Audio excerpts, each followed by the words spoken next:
Yes, guys, welcome back to the podcast. I'm just going to get straight into it. I'm not going to do all these bullshit intros every time. We can just start talking. Right, it's been a while. I don't think I wasn't on the last one, was I? Yes, you were. It was Ruben I wasn't. that missed it. It was you There three. was one that you did without me, wasn't there? Or I might be. Nah, we just never got We around missed to that it. one. That was the Fucking boy. So basically Arnold what you're saying result. is that if I'm not on them, you're not doing them, which is really poor because, like, you know, I'm a busy guy and I should be being able to rely on you guys to be able to deliver some podcasts on your own without me having to babysit you. So, you know, if that doesn't happen, then there's going to be problems. Anyway, guys, how are we all? Ben, you hit us first. How have you been? You've had a busy weekend. Yeah, man, it's been good. It was so I went up to the Arnold on Friday, watched the pro show and the finals on the Friday, and then Saturday went and trained at Apollo Gym. Oh, yeah.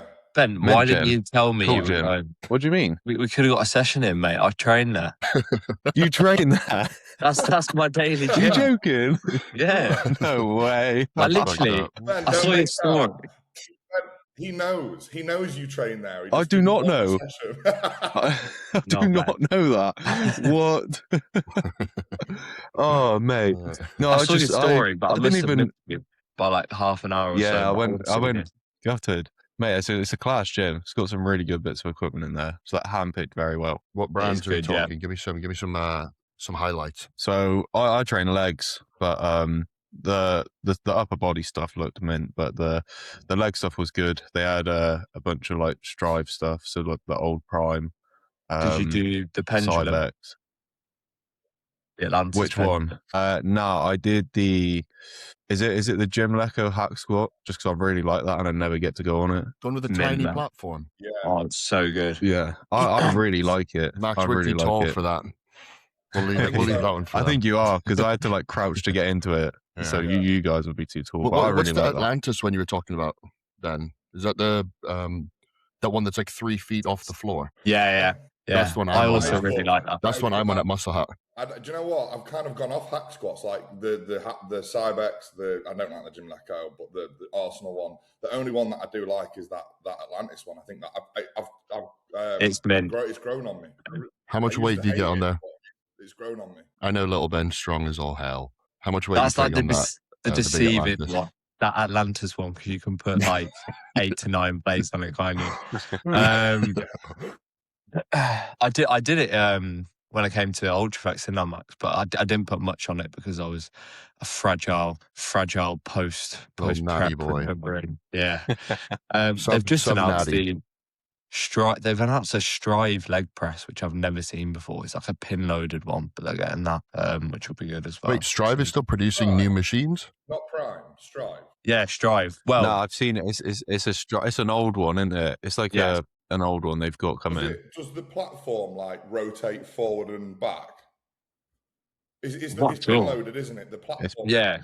Not It's the Max. I'm pretty sure it's that you've got the Prime one at Ultra. I think it's the Oh, version yeah. before that Strive made. Is it? that Are we Prime talking made. a leg press like Max? Do you remember the one in Muscle Factory in Thailand where the platform moves? unbelievable leg press. What is that That's one? the best leg What is press that? I've ever used in my life. I don't know what the fuck it is. It's unreal. I want to say like Honestly, Nautilus. if I could buy a leg press Hmm. to go anywhere, it would be that to go in Ultraflex. We had that in my when I was in uni in the JD gym there. They had that exact machine. I ran that for years. What? It's so good. That gym had the randomest selection of kit, but yeah, that It's like when you go to a hotel, like a random hotel, you go in there and there's Cybex stuff. You're like, what is going Yeah. on here? It's Cybex, It's like dual it's cable, Cybex and you're like, Eagle Row. So Yeah. confused. yeah, an eagle row. It's like, whoa. Yeah, and you The have to only wait for thing someone's that nan is- to get done with it first. The only thing that's fucking me off about Apollo at the minute is every piece of kit seems to be a glute piece. And it's like, right, we've got 3 hip thrusts, we've got 3 45 hypers. Can we just stop with the glute kit? Like, I would murder Mate, do you know someone's why? prep below Do you know that. why they do it though? It brings in the Because females. Marketing. to bring up his glutes. They're trying to tell him something. That's because all these guys are doing It's, the- kickbacks it's, now. it's for marketing, isn't it? It is for marketing. Like yeah. my gym has got loads of glute. Like all the new stuff is all the glute stuff. So what's And your it It's all the excuse? brings in same, so though. much more people. Oh, it does matter. It is, it's shy. Mm. But yeah, that was a sick gym. I enjoyed that. I didn't even know you trained there, Ben. I literally just found a gym that was close to me that looked bodybuilder-esque, and I was like, yeah, we'll go there. Did you see anyone in I've there? done It was Ultimate dead, mate. I went Fitness. really early. I've done there's Elite. I don't know what it's called in Redditch, but Apollo is by far the best in sort of Coventry, Birmingham, from what I've seen. Yeah, I picked a good one. But yeah, then we just went back to Arnold Saturday just to watch a bikini class for Rev, but that was good. You said the convention wasn't great, was it? Expo was honestly shit. It was shit. Like the first day on Friday, we got there for prejudging, the classic physique prejudging. By the way, the streams and pictures don't do them justice at all. They are in person. They are absolutely diced. It's ridiculous. But yeah, once we watched that, we walked around literally for about half an hour, and we were like, there's nothing else to do. So we just went back to our hotel and then came back for finals. But have you been to it before? Yeah, I went to the last one. It was just this one that was a bit shit. It was just this one a bit shit. Like the last one, there was loads more. I sound like a right scab saying this, but loads more like free stuff and that. Just not really anything there. Yeah, like that's why people go. There was like you'd have to go up to a stand, you'd have to scan a barcode, sign up to their like newsletter or website, and then they'd give you like a little drink or something. A little and it was just like, pouch. This is just or like a little like pre-workout sachet or whatever.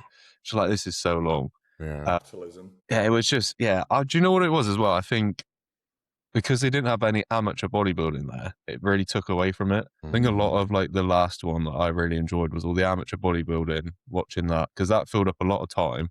But not also that is like you get to see all the amateurs sort of around the expo and talk to them and stuff. And because they got rid of that, it was kind of just like it was just dead. So yeah, and then on Saturday we literally just went watched prejudging for bikini. And men's physique, and then did. Lesson learned. Not Arnold's next year then. Yeah, it wasn't great. The actual bodybuilding show though was really good, really good. Mike smashed. How are you getting on, boys? Ruben, Ben. Ruben, hit me. How's things? How's the war? So that was the previous delay to things going on, and then we've just had like a 4-day flood. So gyms were closed, the roads were closed. So I took it as a little deload, and everything's back in action now. It's nice and sunny again. But yeah, I was doing steps indoors and just trying to get by. It's always something. It's either too hot or it's pissing down rain. Also, I'm trying to bomb you. Yeah, and to be fair, that actually hasn't affected anything. There was a close one intercepted near the Burge the other day, though. Yeah, the only like they intercept so many of them, and their success rate is quite high. You don't really have to worry about it. It's just when the success rate, I'm pretty sure, is 100%, but they do look like they get close. You hear it, and no one's been killed, have they? No. So no civilians anyway. But it is just the amount of people here that are like flying back to the UK, so like it's so dangerous. Get them out. It isn't. Everyone's chilling here. They're just freaking out. Go on, get lost, expats. Genuinely. Gym's been nice and empty there. Ben, how are you? Yeah, all good, mate. Feeling positive. Got my blood test back, obviously, yesterday. It was nice to get a bit of clarity as to why I'm sort of maybe not 100% on all fronts, but it seems like we've got a pretty good idea of why that is and a decent plan going forward. So yeah, I'm excited. What's the plan? What's the plan as of right now? Well, Cialis. Well, as far as I'm concerned, as far as I'm concerned, what we're doing is working, and I think in part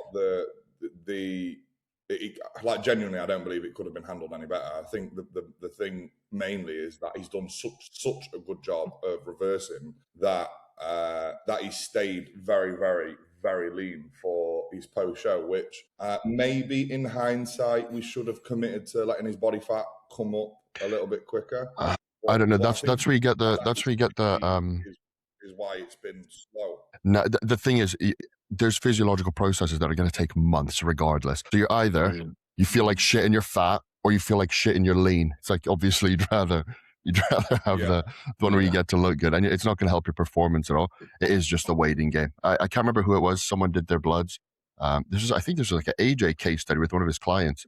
It took him like 6 months to like crack back into what they thought was like the normal range, and then his bloods was like identical to what it was before prep, like a year later. Where it's like there's no like you can't do anything about it. That's what it's. If you're under AJ's guidance, that's as good as it gets. Like you're shutting yourself down. It's going to take a while to come back. Mate, it's going to be different for everyone as well, isn't it?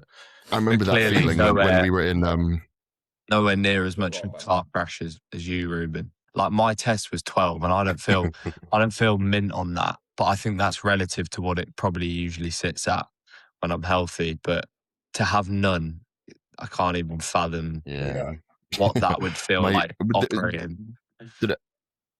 Mate, it felt like shit. The worst part was it made the process of reversing so difficult because I didn't have anything in the tank to put towards training, and my thyroid was obviously tanked. And that's also when the celiac kicked in. So it was just like I was getting jumped from all angles. But it was just because you're all over the place as well. I couldn't utilize the food. It was so rough. Yeah. But it's then savage because you're like on it with everything, yet you're just regressing, and it's not even your fault. Like there's nothing you can do about it. Yeah, the training intensity was a big one, where it's like you don't have it in you. Like it's not even like a thing in your head. Your body is doing its best to just shut you down to make sure that you're not burning any more calories than you need to. But also couldn't put weight on regardless. So like it wasn't a case of like if I got heavy I can get stronger, because I couldn't get heavy. My body just wasn't using the food. It was just TRT sorted that out though.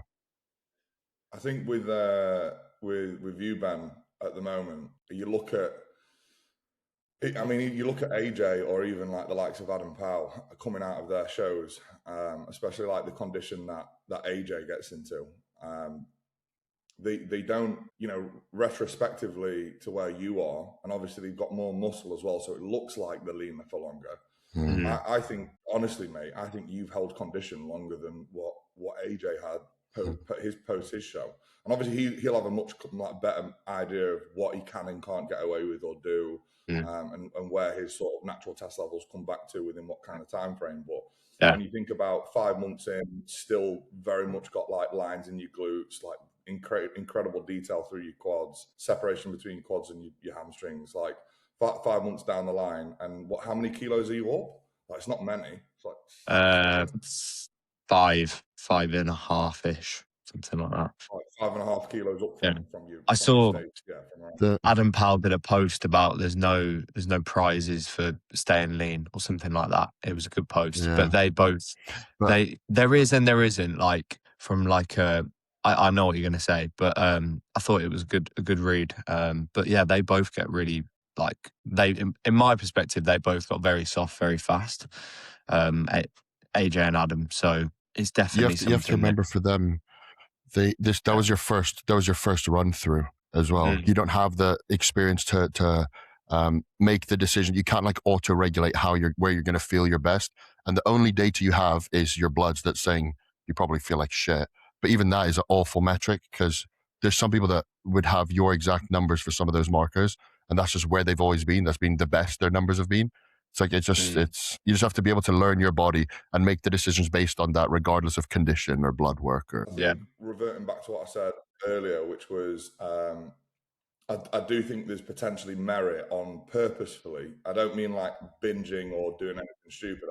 Purposefully driving fats, driving dietary fats up early doors, like out the gates from post show, and allowing you to put on a little bit of weight initially, especially through like a good diet, and then from there maybe pulling that back down again and swapping them over with carbs after maybe a month of slightly higher fats and weight creeping up, and then sort of going from there. Because if you spend potentially what's happened with you, Ben, is you spend too long trying to micromanage your condition and hormone recovery, what you might find is that you actually start to deteriorate, and your body starts chewing into muscle. And then whilst you're trying to like navigate this slow like rebound phase, when in actual fact you could have done with like a bit of an injection of food. And I think, again, this is very specific to each person as well, isn't it? Like, someone else may have managed this, may have been better off the way that you did it. Someone else might be better off a different way. But again, it's just trial and error. I'm not.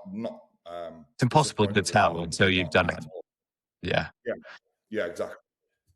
And neither the am other I. thing is, Sorry, Trial mate. and error. the other thing is it's going to be trial and error the next time round as well. You're going to have a different amount of muscle mass. You're going to be running at a different level of like physiological efficiency. So even the next time round, you can't use the data that you got this time. You have to figure it out all over again. Mate, whenever you go through like a prep or anything, is the situation's always different, isn't it?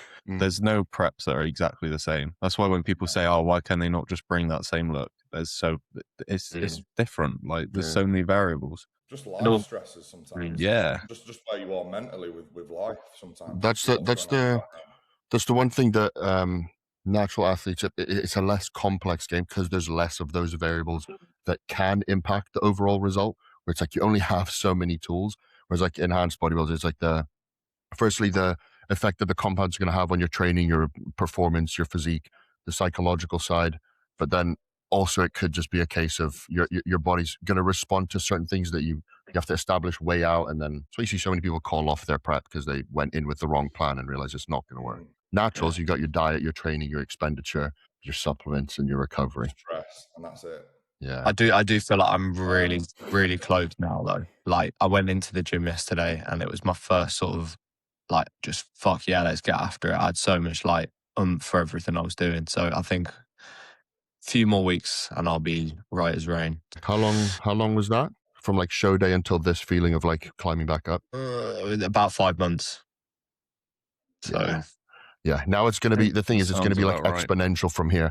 You've been like just trickling down here, and the second you felt that, it's just gonna, you'll be back. It means that your body's already putting those processes in place. On the move. And this is what I was saying just again earlier, is if let's say that move is around the 5 kilo mark after wherever your prep low is, you could argue that just ramping your food up quite a bit more over a shorter period of time to see you put that 5 kilo on within a 2.5-3 month period rather than a 5 month period, that might get you to where you are now sooner in terms of hormones. Or, okay, you're at the same body fat, but you've not been as vulnerable to losing tissue, and you've still got a longer period of time now thereafter with potentially more time to grow and higher test levels. So it'd be interesting. I think the next time, mate, is just blood work, more frequent blood work. Is just find out where we're at, try something different, see how close we can adhere to that change, and just study it, and then feed it back to people as well, because I think that's like, because you're so meticulous, it does feel it's very clinical. Like the information we've got from you it's like, it's kind of like lab standard. And I can kind of just like deliver this and go, well, there's been no anomalies or mistakes here. This is what happened. We'll do something different next time. Same thing applies. These were the results that were different. I would suggest that you probably want to do this post-show. Great talking point as well. The blood work's important because it allows you to make decisions and realize what those decisions are actually doing, instead of just throwing something in, guessing, and being like, "Oh, I feel better now. This is why I feel better." But the reality it's something else. I was going to say, I have some anecdotal reports from natural competitors where if I asked you now what you would do, like post-show, what supplements you would put in place, what recovery protocols, all the things that you would manage, if you can start to measure and manage those things during prep or even before prep and set those numbers alongside blood work, whatever your supplement doses were, what your training volume was, where your recovery was, your subjective feeling of wellness, if you could set that and then track those metrics the whole way through prep rather than waiting to the end of prep, then putting in, I need to put these supplements in place because my thyroid's tanked. So if you find the doses for them ahead of time, you stop any of that damage from happening in the first place. But it's so Ruben's difficult. Your supplement master as well. He's very good with that kind of stuff. So he's kind of someone I refer to when it comes to this kind of shit. It's probably because Luke's grilled it into him enough. So we have an autistic friend. Luke sent me. I was talking to Luke about where he does all of his research, and he sent me a whole breakdown of the settings for his Perplexity and his Chat GPT. And it was like, here's how you can get all the PubMed reports. And then here's where it'll pull from like anecdotal reports, and then all it does is it gives you a question to then go look into the detail yourself. Or just do what I do and just bother people in the gym. Just ask them loads of questions. They love really it. good for that. Well, quarterback, They love you do that. Like Ruben just kind of like randomly finds people, and he's just honestly he knows everyone in Dungeon. And he's like, oh yeah, I spoke to so and so the other day. I'm like, he just randomly approached Andrew Jacks and started making friends with him. He's like, yeah. He's great. He's a sound guy. Do you know he trains forearms? Like, he does forearms and glutes. That was. How did you find this out? He's like, I asked him. I was like, yeah, right, I'm bad for that. Cool. You can't put me around professional bodybuilders and not expect me to talk about bodybuilding. There's been a few people that popped up because I changed gyms from Dungeon to Muscle Hut, and there's obviously people that have been training at Benus or whatever that have now moved over. So I've never got the chance to speak to them. And then whenever they're taking a break between sets, I go pester them. The most recent victim was, I don't know if you know Sam Pierce on Instagram, the PD educator. He took some of his time. I did that. You should have seen me in Benus when Vigorous Steve walked in. When Vigorous Steve walked in, him and Dr. Dean, I was sat there, I was like, what do I ask them? How much of their time can I steal? He is one person I'd love to sit down and just speak to. Don't lie, Ruben. Fucking what do I ask him? What he meant was I pulled my notepad out. Oh, yeah.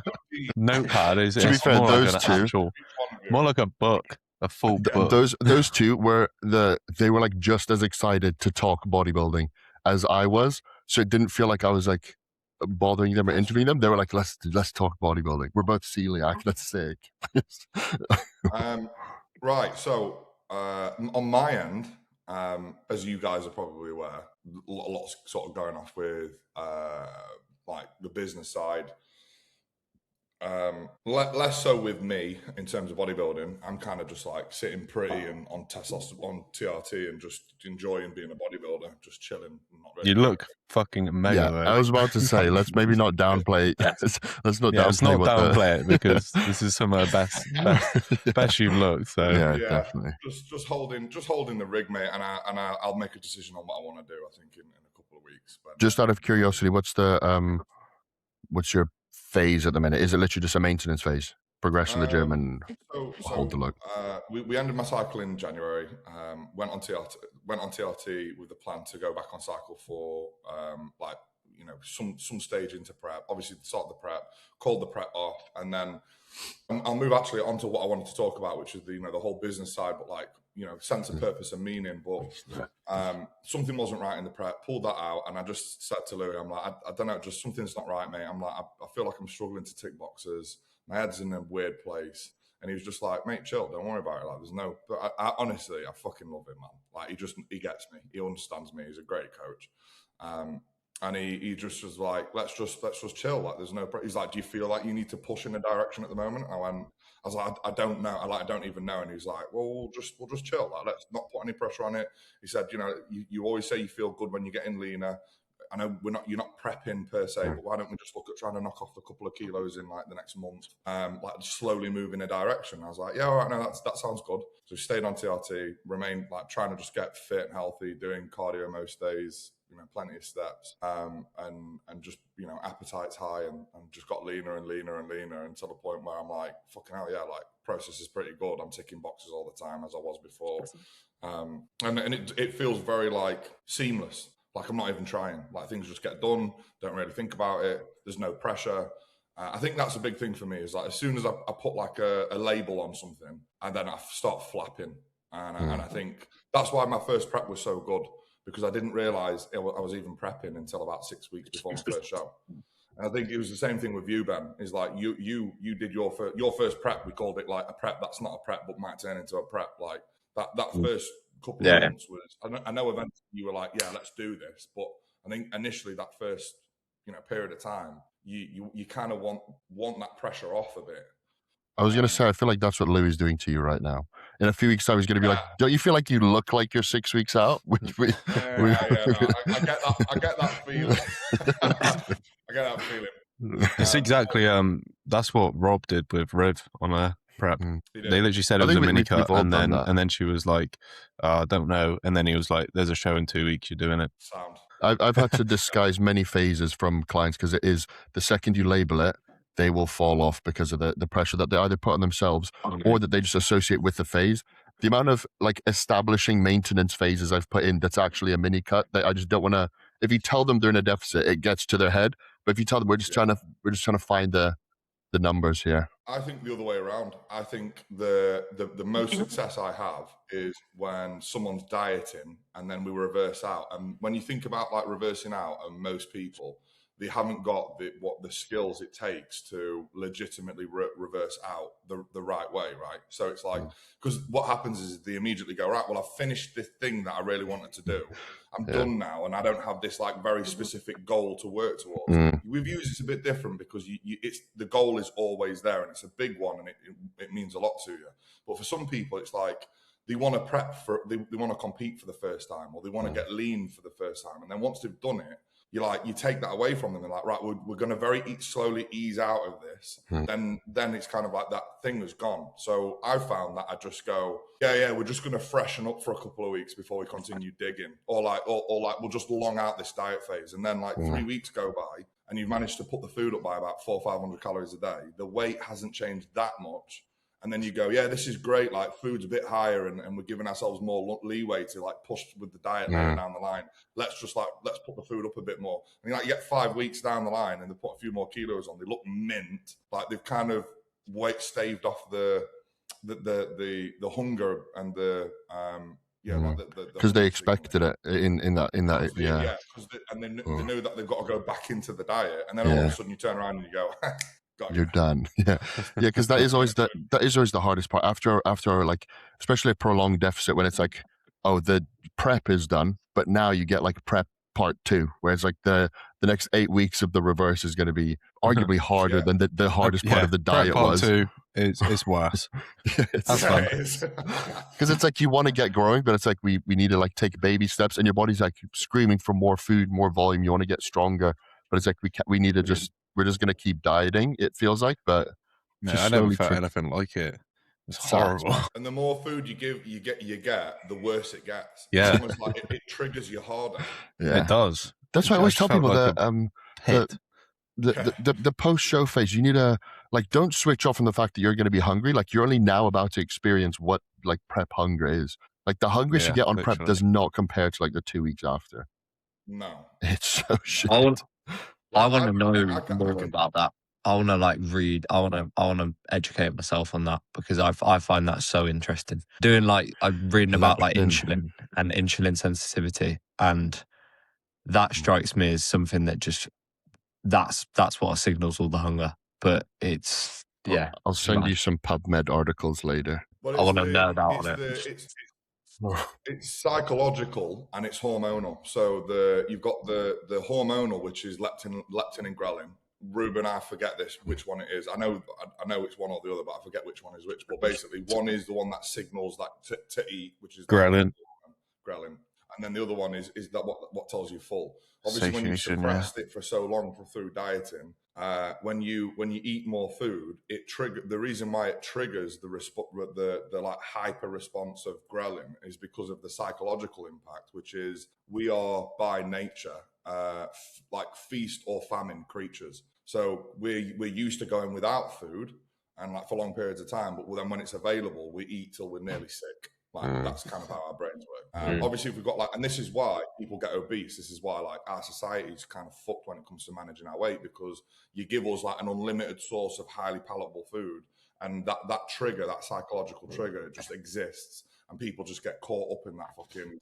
I thought you were going to say that's why everyone's taking peptides now. I thought that's where you're going with that. that as well. Yeah, so everyone's on the like, GLPs. When you've been resisting that thing, and it's like you trigger it, it's like all hell breaks loose, and you literally, your body goes, right, well, we're starving, we've been given a bit more food, we need to just devour everything. And so when people struggle post show, it kind of makes sense when you're fighting literally thousands and thousands of years of human evolution to basically keep you alive. Like that's what you're fighting against. So when you look at it from simple as survival, your body doesn't know you're not dying.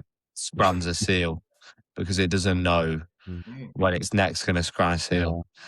But the thing is, if you were in a life or death situation, you were starving, you would feel the exact same. Like there's no difference physiologically. Your body doesn't know that you're doing it on purpose, so you can put on some. Your body also just thinks after you've been like starving yourself for so long, your body thinks it's going to continue doing that.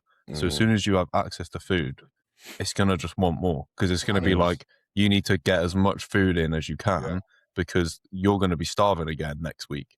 Yeah. Not knowing that you're not going to. That's why how much food you can get in this one sitting it dictates whether or not you're going to survive the next couple of weeks. Because it thinks you're going to starve again. So we spoke about that in the context of like people binging on prep, and it's like, oh dude, come on, you were like 2 weeks out. It's like he blacked out. Like his like response was purely survival instincts. He didn't have any idea what was going on. Your body literally just saw food and put it in your mouth over and over again. Unless you sit in a car and scream about it. When's that coming out, man? That's out. It's out today. Oh, listen. Yeah. Are we continuing the podcast? Yes. I'm back Yeah, as I'll well. mark it here just so I can edit it out. So Leave it in. Tune into the podcast with me and Chloe with Brandon. So anyway, I've noticed like how I've been putting myself out there recently. I've just got this fucking fire in me, and it's awesome. And I feel like I've got a lot of purpose and meaning and a lot of drive. Like when you have, I believe when you have a true sense of purpose, you have this unlimited amount of energy that you give to, like, honestly, I wake up at 4 a.m. at the moment, can't sleep.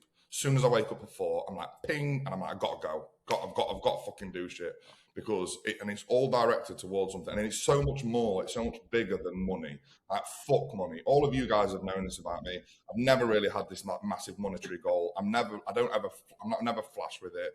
I don't really. Money just gives me an opportunity to do things with people that I care about. It's not something that I'd really buy material things with, or flash those material things. I realised that Ben Hawkes has said this on a podcast that I did with him a couple ago. He went, give money meaning and it'll move forever. And I found my meaning. I know what that is. And I know a lot of people struggle with their meaning. But the way that I came to mine and my purpose and my meaning and my drive and what like direction I'm going into, and I asked Ben this before the podcast started, and I genuinely feel like I could make people find a purpose, a worthwhile purpose to aim towards, with a few simple questions and conversations. I'm not saying this will apply to everyone, but I'm going to ask Ben these questions and see what it kind of provokes out of him. So the question was, if I gave you a week in time, if I give you a week that you could spend, you could go back in time and spend that week with any version of you, right? So you now could go back in time and spend a week with a version of you a year ago or 5 years ago or 10 years ago. Where would you go back to, and why? And what would you be giving to that version of yourself? Why would you be showing up for yourself? When did that younger version of you need you now the most? What did that look like? Good question. Oh yeah, Ruben's not heard it. But Ben, you want me to go first? Yeah. Cool. So it is difficult. It's a difficult one, but it's good. I think I'd go back to when I dropped out of uni. So I studied ridiculously hard to get into uni. I went to uni to do medical sciences. I always had an idea. I'd be like, growing up, I was like, I want to be a doctor. I went to uni. I hated it. So I dropped out of uni, and I literally was like, what do I do now? I had no direction, like nothing. I had no job. I was literally living off the student loan they give you. It was bad. I had like no direction. I'm pretty sure I fell into like depression. Well, I definitely did, looking back on it. Just smoking and 18, right?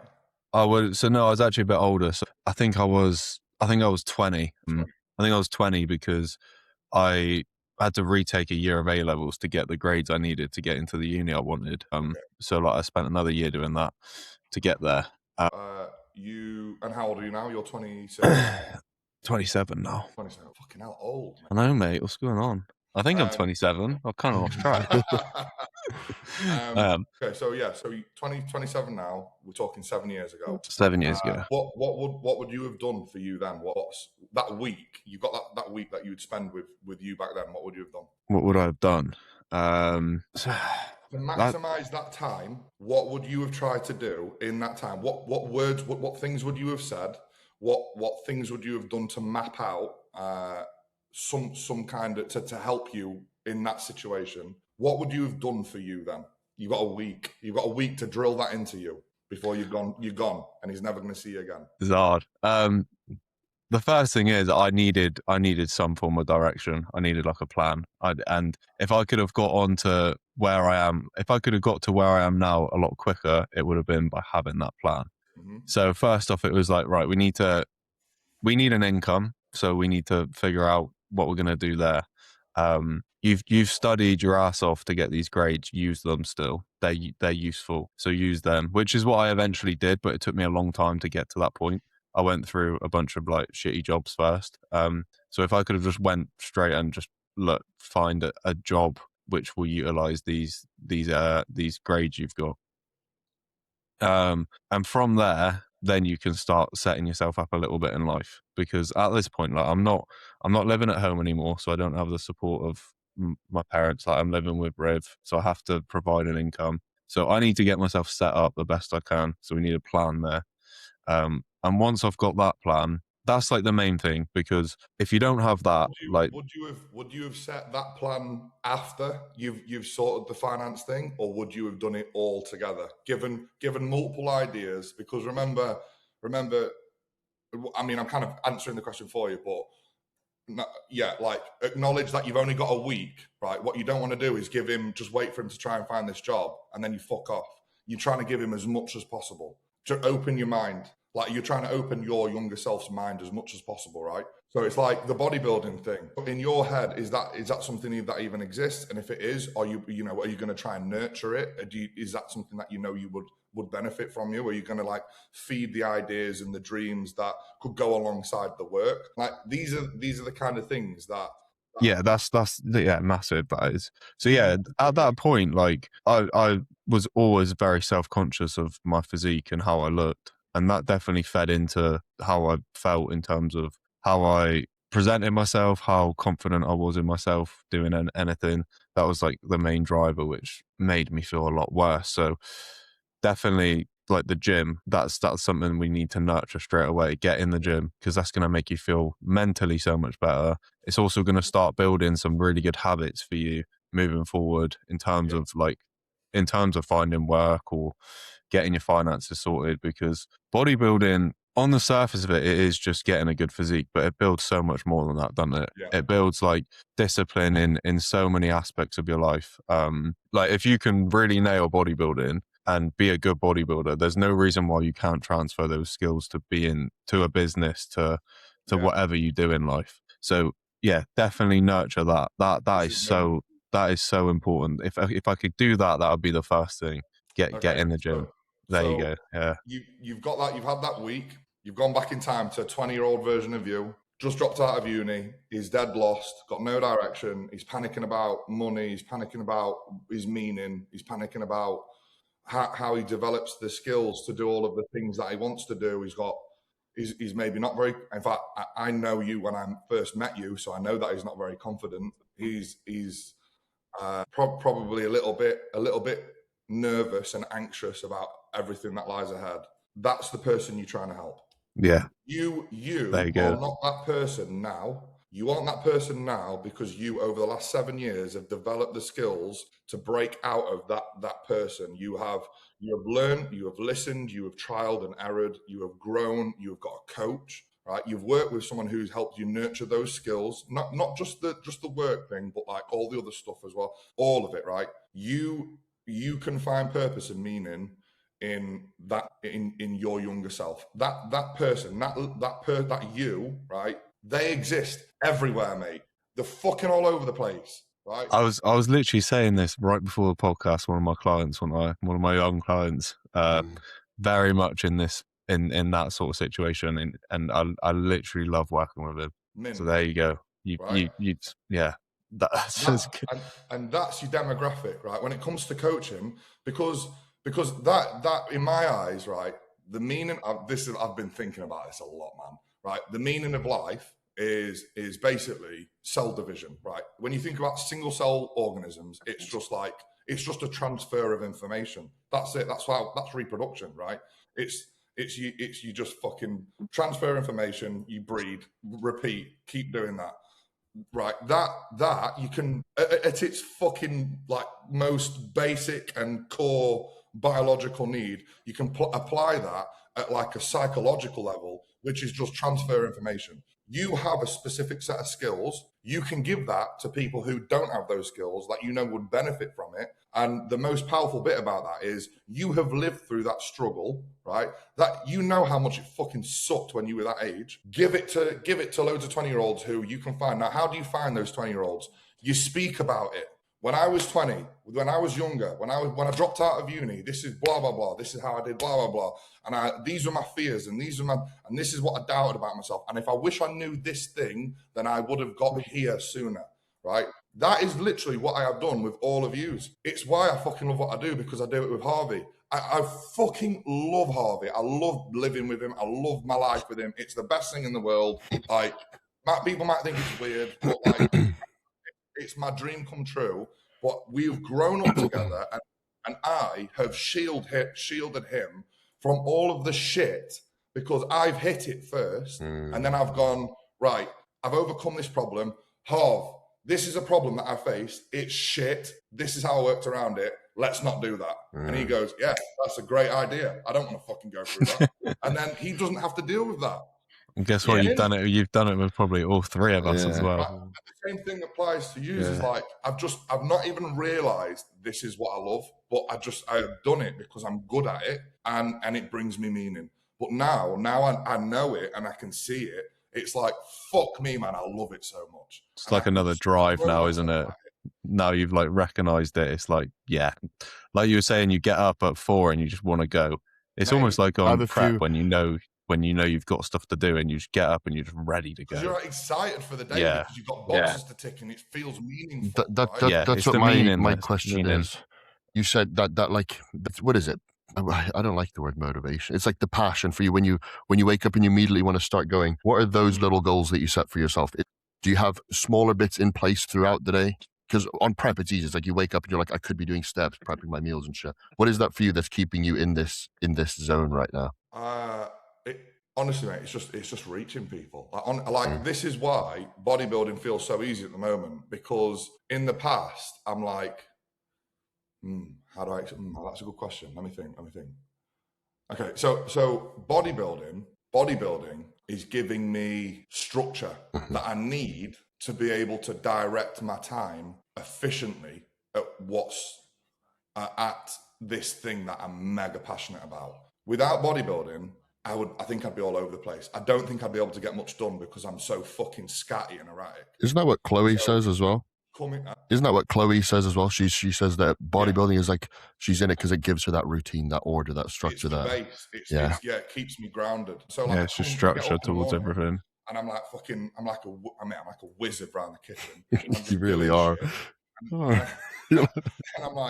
And I'm like looking at calls that I've got booked in, and like I'm next on to the next thing. Well, I've got 5 minutes here that I'm going to do this and I'm going to do that and blah. And then I'm like, right, I'm going to do some steps, and I go and do steps, and I'm like fucking ringing people and messaging and voice notes, and like today it's Sunday. Like I'm on the podcast. I've got a call after this with a young lad who booked in a call last night, and it's like obviously the Discord group. And I'm like coming up with more ideas. I want to record a YouTube. I'm like every second I get, I'm like, what can I fill it with something that's gonna impact these people that I want to positively impact. And it's like unlimited energy, mate. And the things, and that's the thing. Like once you get that, the money doesn't matter because you know it's coming, because you can't fucking fail, because you know how much passion you have for this thing, right? And you through it, like I'm pretty confident I could apply that story to most people, and they would then, if they sat on it, if they really fucking sat on it, I think they'd get over themselves, right? Like the ego thing, right? With you, well, all of you, more so you both Bens. I know I'm pointing. The viewers just stood there. Ben's on my two of them. Rooting you up, yeah, that's what I got as well. But like both Bens have got ego around why they should be speaking to people on social media, like, oh, what do I know? Like they've got over that because I fucking booted. That's me. But you used to be like that, but like I think these two particularly were way more resistant to it. And it Mate, was I was really bad for it. Like, you told me to just get on and say something on my story for like a good 2 years. You did before that I to even me, did. but you told me to go be funny. You told me to go be funny on my story. I remember you forcing Ruben when we visited during his prep. I remember you ended up. I think it was like the last day you forced him to do a story. Yeah. We were on a walk. Oh, no, Yeah, it was the walking one. Yeah. I was like, get your phone out. You're going to record yourself now. Yeah. What a time. And it's like you can get over that really quick. You get over that really fucking quickly when you go right. This is the thought process. You go, oh, I don't think I can do it. Or I don't think I can speak. Or what am I supposed to? What am I going to say? Or I don't know what I'm talking. And then the meaning thing kicks in, and it speaks to your ego, and it goes, you shut cunt. We've got all these people we need to help. That's true. It goes, we've got all these people we need to help. Can you remember when we were younger and we were really struggling with all of this? Right? They need us right now. So you can pipe the fuck down and we're going to speak on the story. And then you grab your phone and you go, right, this is what I've got to say. And it's for these people. And I don't care if anyone judges me for it because it's coming from a good place. I don't care if it comes across the wrong way because it's coming from a good place. And I don't care if it comes out a bit shit because I'm new to this and the aim is to get better at it. So I impact people positively. If it's coming from a really true of like a really passionate place, good of heart, yeah, like passionate, but like what's the good of heart, like something, I forget what it's called, but like if it comes from a pure place, like a pure of heart place, you can get over the ego shit real quick. It doesn't mean anything to you because you know it's real and you know it's impactful in a good way. Do you ever get that as a? Stop doing it. Do you ever get that as a viewer where you see content and you're like, that was shit, but he's starting out, he means well, and it's just going to get better. He just needed to get these shit ones 100%. out. It's like just you have to have that. I've had that a few times where I'm like, they have very good even the people on social media that are like a bit of a prick. You can be like, I get it. Like I see what the purpose is. There is thought to it. You can get on with it, but it's like the thing of like people are going to judge you and stuff. People that they will recognize when you're doing it with a certain intention. What helped me get over it as well, like the reality is they're going to see that for like 2 seconds of their day and forget about it like 5 seconds. Yeah, there's enough on Instagram. And also like when I started uploading like TikToks and stuff, I'd make like a stupid mistake in one and Rev would like pick it up and send me like, oh, you've made a mistake here. No one who watched that picked up, like literally no one cared. Or even have you ever noticed it yourself where you look at it, you're like, oh, everyone's gonna call me out. I'm gonna have 20 comments, and then no one can't be asked to just go back and edit it anymore now. Now it's just like, oh, just put it up, whatever. Yeah. But it's that point you made, Matt, about speaking to someone like this perfect, like this person that you're trying to help. I've not really done that before, but now I'm thinking about doing that. That makes making that content a lot easier because if anyone's watching that doesn't care or they think it's stupid, it's not for them anyway. It's for that person that I'm trying to speak to. So that's what's important.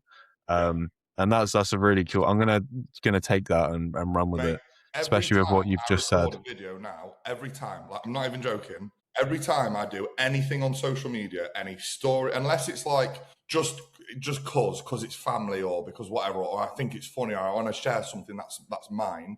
But every time I want to put something out there that is designed for other people, I ask myself, what in relation to what I'm saying, what did my younger self need to hear right now? What is it that I am trying to get across? Who am I addressing? And how do I need to say this in a way that they or me, him, can hear it and absorb it and use it? And that is, I ask myself that every time. And I fuck it up still. I say things and I redo it. But doing it is so easy because I just couldn't give a flying fuck what anyone thinks. I do not care. I'm like, if you go, oh, you're so sensitive, I'm like, also, I think anyone who calls you sensitive you've said it 20 times more before they've even thought it. So it's something that you're like obviously secure with, and someone else saying it that does nothing. It's also like the best feeling when you get these like nice messages saying, oh, this really helped, or that video was really like beneficial. And it was like, I don't have like a big following on TikTok or whatever, but I still had like 7 or 8 people come up to me at the Arnold this weekend, and they they were like, "Oh, watch your TikTok." Followed your TikTok journey. Yeah, like, and it's really cool, isn't it? Especially when they say, "Oh, you've helped me with X, Y, Z." So yeah, it was quite cool. I've had people come up to me in Benoose and go, "Oh, you're Chloe's boyfriend's client," and I was like, "Well, how did we? how's it 3 levels of separation?" But fair enough. Yeah, so like again, I mean, I'd love to do this with I mean, I'm happy to do it with you two as well if you want. I'm happy to go into this. Like, in fact, why not for fun? Yeah, do it. We'll do this towards the end. We'll finish the podcast on these 2 things. Ben Smith, I'll hit you next. What time in your life did you feel like you needed you now more than ever? And if you got a week to spend with him, what did that time in your life look like? And what would you be doing in that week to help you through that time? Sorry, I've been very quiet. I'm sponging almost. I think it's great. But first, I would say you're very much like that, Ben. Sorry to butt in. You just sit there like in silence, just listening, and then it's like, bang, here's a really good point. I'm not almost overwhelmed because that information's going through my head, and I'm thinking, fucking hell, yeah, I need to hold on to that. But then there's another golden piece of information. I'm like, yeah, I want to hold on to that as well. I almost feel like I need a notepad, but it's like, because I'll forget. Ben's our number 1 fan. He's the biggest listener. No, but I think it's so. Sorry, Max, I'm completely dodging your question, but I think it's so it's so true. Like I think the intentions thing and the being genuine thing is so you can just that's the key. Like if you can honestly say, I'm being genuine, I'm passionate about this, you achieve that I don't give a fuck what anyone thinks. No one can say anything which is going to throw me off here. And that's kind of where I'm trying to get to at the minute with socials and stuff. Your question, Max, very similar to Ben, I would say my first year of uni, I was very, very unhappy. I didn't relate to anybody around me.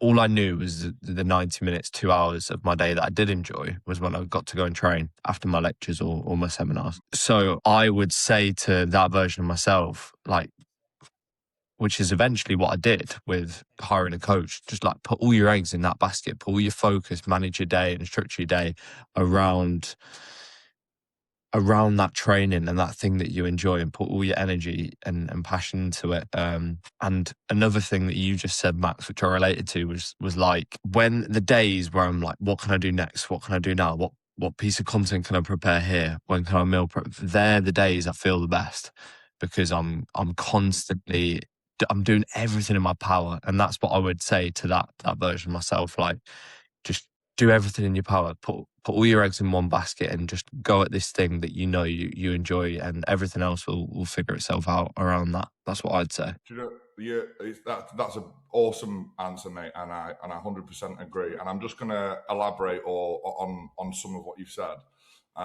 just like open it up a little bit. And I think, and this is because it was me you went to, and it was me that obviously did like works with you, and I learned this about you, but. I think, firstly, what you said about putting all of your eggs in one basket and having a name, right? I've done a YouTube video. I'm doing a YouTube series. I'm yet to decide on the name. I'm fucking really stuck on this. But the first video of part of the series is it's called Have an Aim, right? And for a lot of young people like yourself, when you were in your first year of uni, a lot of people feel very lost. And whether or not they're at uni and they want to be this person or whatever, but they can still feel very lost, very unsure. And what you need to do is you need to try and have an aim. You need to, and I don't mean just like a goal, like something that, or a dream. You need to have an aim, something you can orient your life around and work towards, always, right? And what that does is it grounds you and it brings presence in your day to day. Because what you'll find is now you're not floating through life. And without meaning in your daily process, you're based in presence with this aim in mind. That presence is very, very fulfilling, right? Now, a lot of people will go, oh, but all of your eggs in one basket. The thing is people don't know what they want, right? Oh, no. People don't know what they need. People don't know what they need, but they know what they want, right?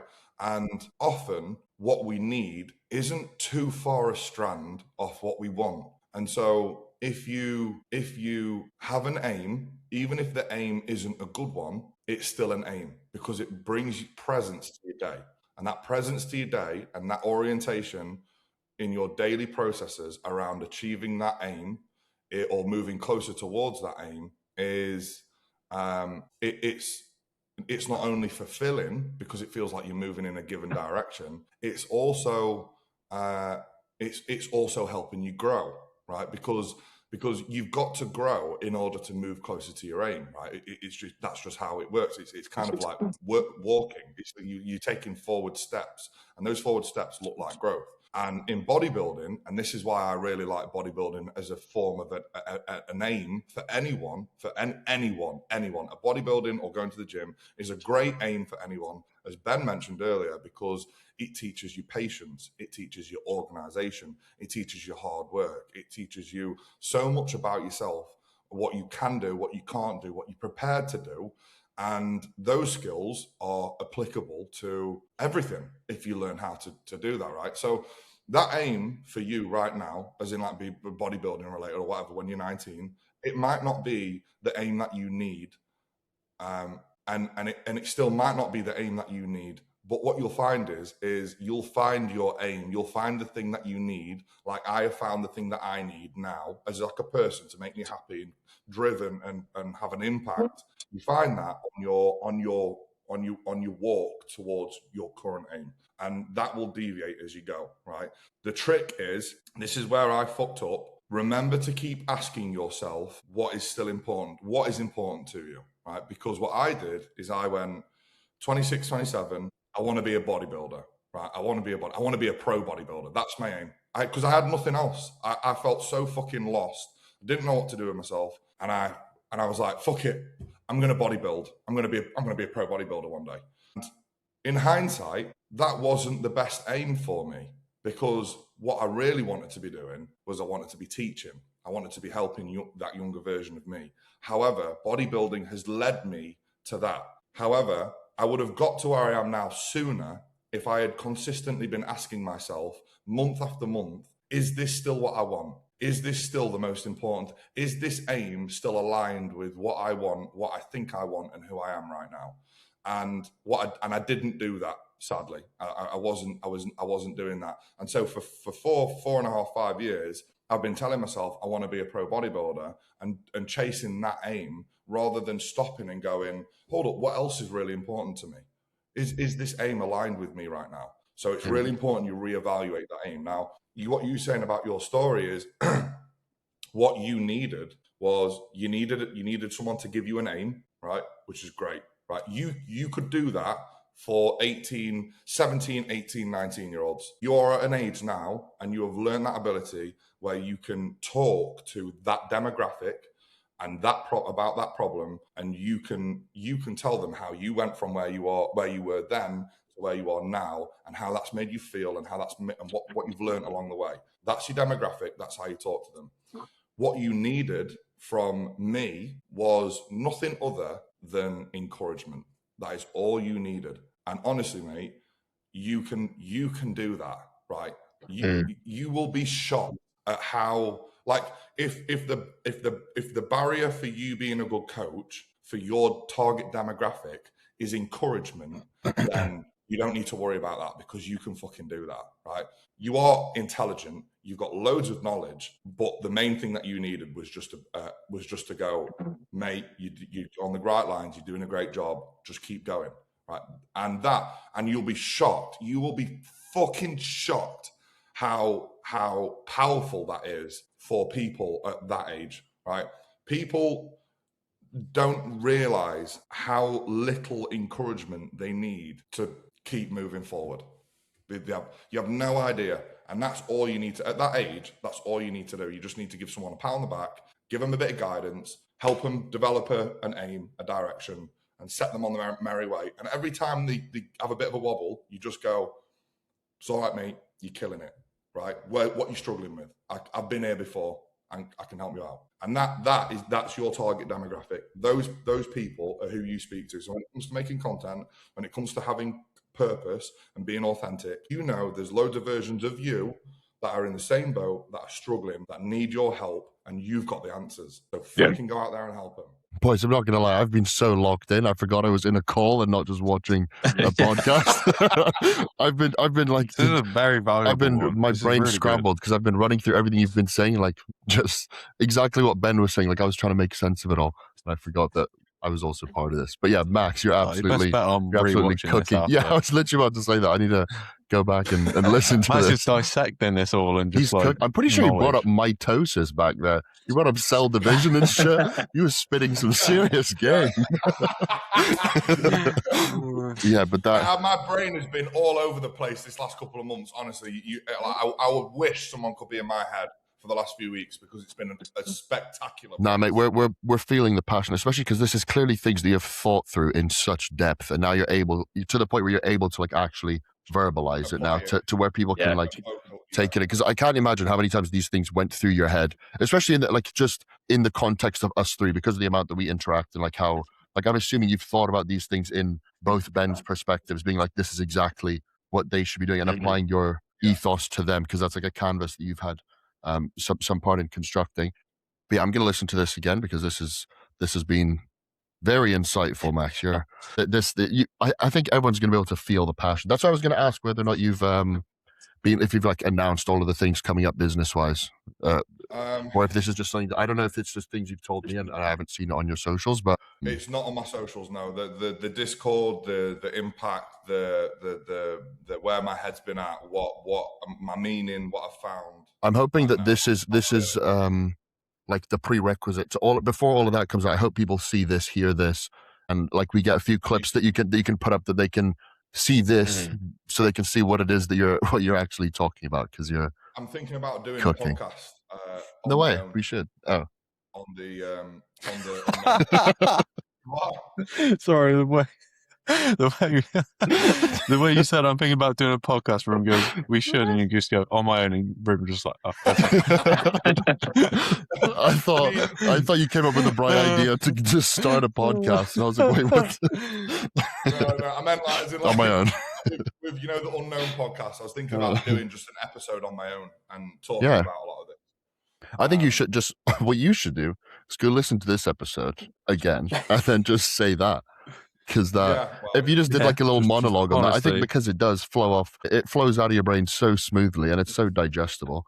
But I think what was really good was what you've done with us there is you got us to go back, but then you've gave us like a direction of what to help that person with. Because we're all a little bit like, we know we'd go back there, but what would we do? And the way you've just like dissected it and went, this is what you do. Max, is that where this started for you? Because you needed that like big brother, like character in your life earlier. Is that where all of this stems from, or is your answer completely different to where you would go? No, that's it, mate.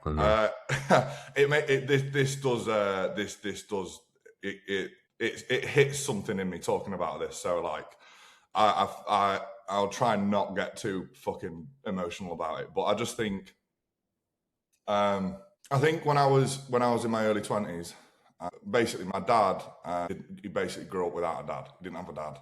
By the time my dad was in his 30s, he was doing really well for himself and self-made millionaire. And my mum and dad very, very successful. And I got put into private education, and that is definitely what I needed. But I had not an issue. Like I had ADHD diagnosed. I really struggled in school. I'm very lost. Came away with very bang average grades, probably at best. The thing is like you come away from school at my age, 16, 17, having known that private education was supposed to excel me into being a more intelligent person and having a better life. And I've got a parent parents who are uber successful. My mum lost both of her parents before she was 25. My dad grew up without a dad. And then the comparison sits in, the feeling of being worthless and like a loser and thick. I was about to say, did that put pressure on you? Not them putting pressure on you, but just knowing that they were successful. Yeah, massively, mate, massively. Like, you know, I'd hear stories of my dad all the time. You know what he was doing at my age, and what you know, he's working in the pit at 17 years old. He was going underground and mining, and you know, people would die and lose fingers and toes, and do you know what I mean? And like get payoffs because they were like injured for life. And like my dad at 17 years old was breathing in soot and doing 10-hour days underground, like. And then you sit there and you listen to these things, and he did that for 16 years before he'd saved up enough money to buy a house and do it up, and then get into property development, and then get into land development, and then own an estate agents, and then just fucking flip houses. And it's like, mate, get him on the Unknown Pod. When's he got time? Yeah, honestly, mate, you should. That would be very good. Yeah, that would be a good one to put on. I probably should, and I would love to have both my parents on. Get your E2 tested before the episode with your mum, though. Yeah. Massively inspirational, hugely inspirational, and his work ethic, in my opinion, is unmatched. And I don't think that anyone could outwork my dad. And you think... You hear people say that, but I mean it. He's 60, he's past 60 now, and he just doesn't stop. Like, he was fucking like digging up concrete slabs at a fucking house a few days ago. He's fucked. Like, he's a knacker. Do you know what I mean? Do you think that put pressure on you to do the same, or did it like show you that you're able to, that you have the capability? Was it like a motivation, or was it like something that you used to fight against yourself not being... It was debilitating. It was debilitating pressure and expectation. And I think, like, me leaving school from private school and having bang average grades, and then going into, and this is the thing, is bang average grades, left private school, then went to college, bunked out of college because I just couldn't focus, couldn't get anything done. Then I picked up a job and I was working as in a restaurant, waiting on, and that was it. And I at that point I was like, how the fuck have I got here? Like, how, like, and I kind of knew I was intelligent as well, but then I've got like stacks of evidence to suggest that I'm not intelligent. I'm like, I've flunked college, I don't have very good grades, like, and my dad's super intelligent and hardworking. My mum's my mum's fucking she's doing a master's in psychology at the moment. Like, she's super intelligent, and I'm like 19, 20, working as a waiter full time with no grades. And I'm like, what the fuck is my life? Like, what the fuck is my actual life? And then to add insult to injury, my best mate at the time, a year later, I was 21, he died just all of a sudden. So, like, as you can imagine, I felt worthless. I felt like shit. I felt like I was dumb. I thought I was unintelligent. And one of my best mates at the time just fucking got ill one night, and he went to bed, and I think he had a viral infection and he had a heart condition, and they kind of overlapped, and it was really fucking unlucky. And it turns out that it like triggered something, and his heart stopped at night while he was just in bed, and he just never fucking woke up. And it's like, in that vulnerable position I was in at the time, and then that hits you, and I was just in such a fucking dark place, man. And just on that when you say that you recognized that moment where all those things sort of collided, what was the first thing that you did that you can look back and go, that's what was the first step to moving forward to where you are now? I know the answer to that question, but I don't want to talk about it on the podcast. we can move on. No, it's all right. It's very personal. Yeah, I was like in a really, really shitty place, and so what's something that's triggered a lot of this, and I don't mind talking about it because I know that this is the thing, I'm okay talking about it because there are kids out there that might go through similar things, and it's like then they see me and they go, fucking hell, he's doing all right though, and I'm like, yeah, you just got to give it 10 years. no, but like, seriously, like, it took me 10 years, but like, I could get people to get to where I am now in 4 years. That's what I'm getting at. If that one, it's the thing is, there's obviously nuance to it, and there won't be a blanket statement. But for someone who recognizes that they're in that position, what would you say is the first thing that they should address? It's hard to pinpoint. I had a moment, it was a very, very specific moment that, like I said, I won't get into too much, but that moment was like a bit of a wake up call. And and it was more shame than anything. And it didn't really fix my life, but it definitely made me more conscious of my behavior and actions, which I think inevitably just led me to slowly growing in ways that allowed me to progress to where I am now. But the gym was very like heavily present within all of this, and it was definitely like the glue that held me together through all of these times. And I think, what I was saying earlier was that, and I mentioned it in the channel, on the Made for More channel on my Instagram. There was a kid that my younger brother went to school with, that my dad messaged me a week or so ago, and he's 18 and he killed himself. And it's just fucking terrible, man. Like, you just think, where is an 18-year-old in that moment to do something like that? And it's so fucking sad. And you think, imagine I build this fucking really cool thing with all these really fucking cool people that actually give a fuck about you and are about you and making you better and helping you out of shit for no other good reason than because they've been through shit. And that kid, he finds you, or he finds this community, and it's all just really positive, tangible stuff to be able to pull you out of this horrible, shitty place that you're in. And you don't take your own life. And I just think that's fucking awesome. And that's the kind of impact I want to have. They're the people that I want to reach, and that's the kind of influence I want to have. And I feel that. Awesome.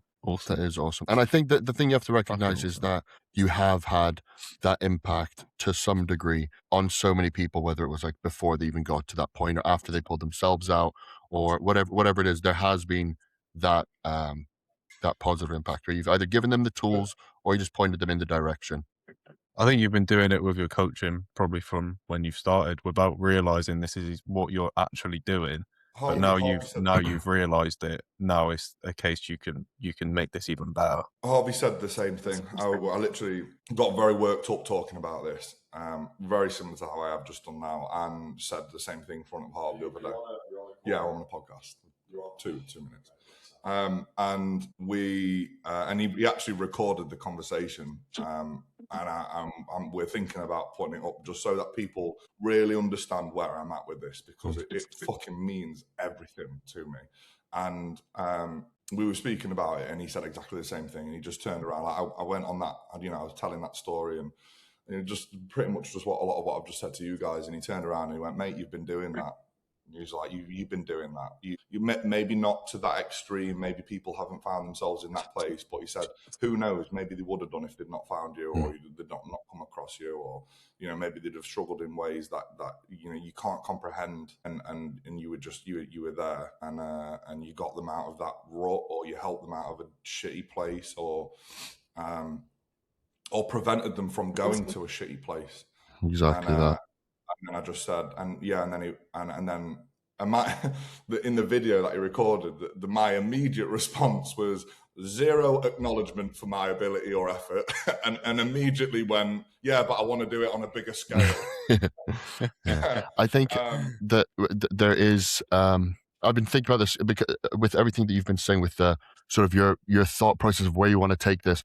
The thought in the back of my head was like, that's literally what you've been doing. I remember the team meet in the vlog where the cameraman went around asking everyone, sort of just give me a little bit about your relationship with Max, what he's been doing, what the process has been. I promise you, zero people went, he's really good at setting macros and his training plans are sick. Like, there is so much more that people are saying where they're like, the tracker does not do justice to the amount of work that you put in, the amount of effort that you put into us. And the parts of our lifestyle that you're able to level up with your experience, with your expertise on things that we obviously didn't come to you for. We came to you. Go for it, Ben. Sorry, no. I say it feels like you've been doing it for years, and you're just now sort of inward that sort of inwardly looking in, you're realizing that Yeah. that is the thing that makes you tick, and it's really nice to see. I think the biggest thing is you've just been holding yourself to the standard of being a bodybuilding coach, or even worse, like a lifestyle, like physique development coach, when you've obviously been so much more than that the whole time, especially when this is the difference. Whereas I think a lot of us come with you, Max, when you were more of a bodybuilding coach. You didn't market yourself as much as you are now in terms of this sort of coach, if that makes sense. Whereas now you can see this is how you're marketing yourself, so you will be able to reach more people that you want to reach. Whereas before it was like, I'm coming with you because you're a bodybuilder, a bodybuilding coach. Obviously, I knew you a little bit before, so we had some of that connection before, and I knew that's why it would be the case. But now, like I had a guy come up to me at the Arnold. He's just started being coached by Louis, but he said, I said that's going to be meant for you, because obviously I work with Max, and a lot of what Max educates me with, I can tell's come from Louis. And he was like, Max looks an awesome coach, because he's almost like a therapist as well, isn't he? And I was like, he's like a big brother. I think that's that was the direct you quote. can tell that now. So like that's random people that aren't even coached by you now that are coming up to me and being like, I think that's what he's doing. I think from the vlog, if you go back, look at mine, Ben's, Zal, Tom, all of our responses was that. It was like, I just wanted to learn a little bit more about training and diet. And then now I'm like, I've got a really inexpensive therapist and life coach. And then like a you life stick coach, there long like enough, a big brother. it's like a family member. And it's like, it's something that whenever people ask me about the coaching process with you, it's like they come to me and they ask me the wrong questions where I'm not able to give them the detail on the things that you do the best. When it's like they're asking about like, oh, what would he do in this case with training? And I'm like, you don't even know half of it. Like that's not where the merit lies. But another thing with that team meet, one thing I realized, you said this back then as well, that we've brought it up so many times. That your vibe attracts your tribe, where it's like you had this little ragtag group of people that all just had one commonality, that we had some bodybuilding goals, whether it was like you just wanted to lose some weight or you wanted to compete and become a pro. We all had that in common, but there were like these like personality traits that all of us had.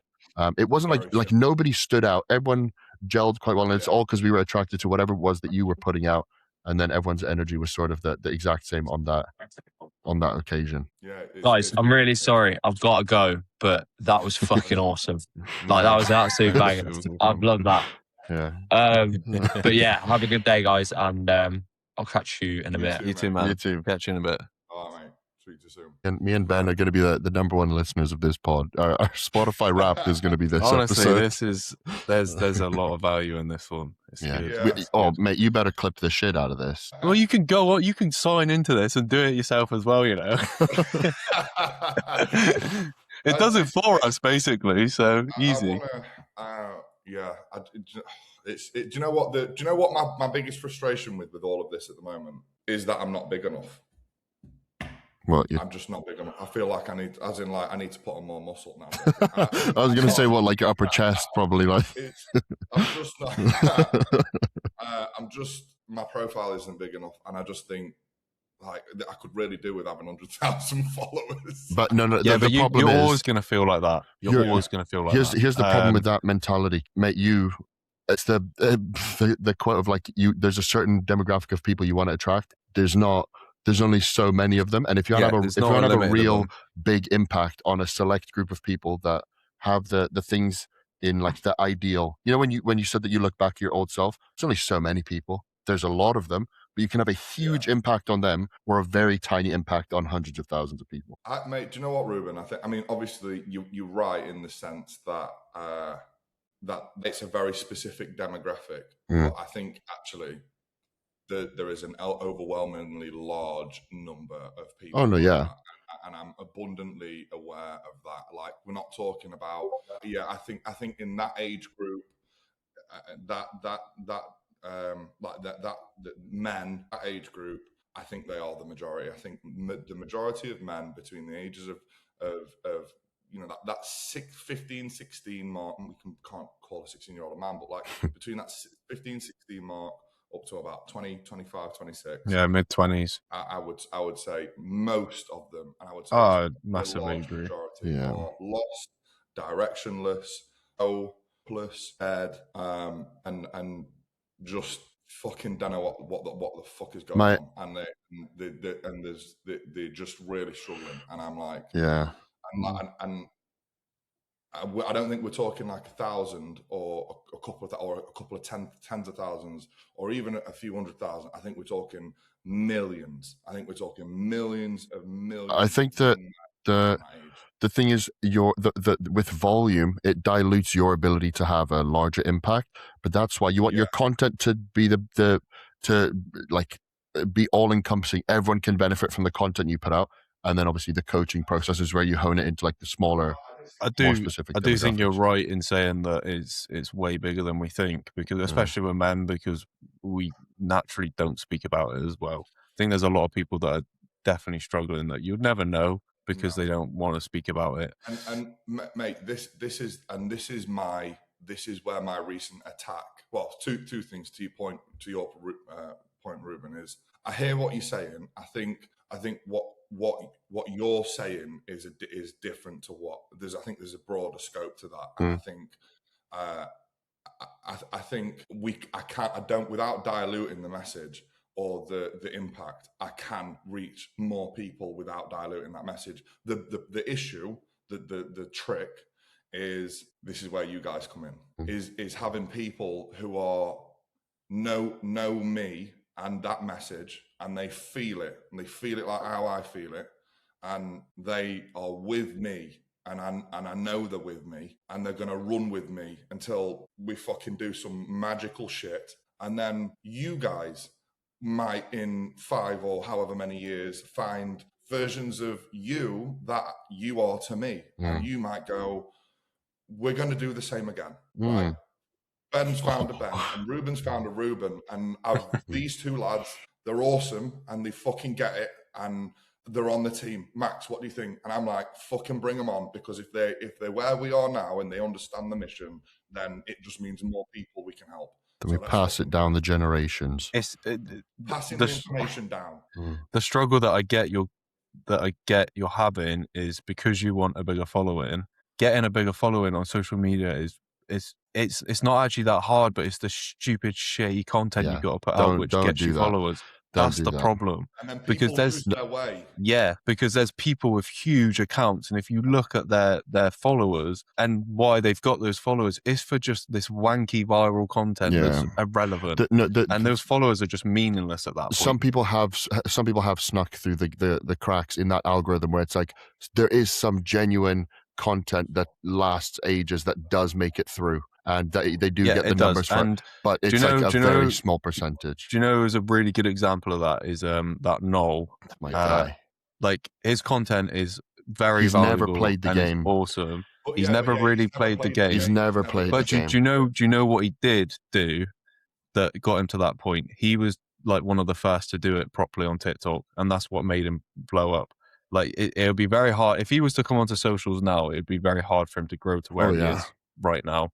He just timed it well, and that is another part of socials, isn't it? It's just I'm glad he did as well, because he's one of those people that I really appreciate the fact that we got him in his prime. Someone had to, like, imagine that if you took the next most popular person and put him in his position, that'd be so shit. Noel's at least like someone that everyone should be able to get some value from, and he's not going to play the controversy game or I need to run, boys. Yeah. Clip that up and post it. That'll get clip it up. Yeah. Put in if you guys have managed to watch the end of that, there is a lot of value in that podcast. So take it and use it. Don't just remember the end, Max throwing the C-bomb at everyone. But hope you enjoyed, guys, and we will catch you in the next one in a bit.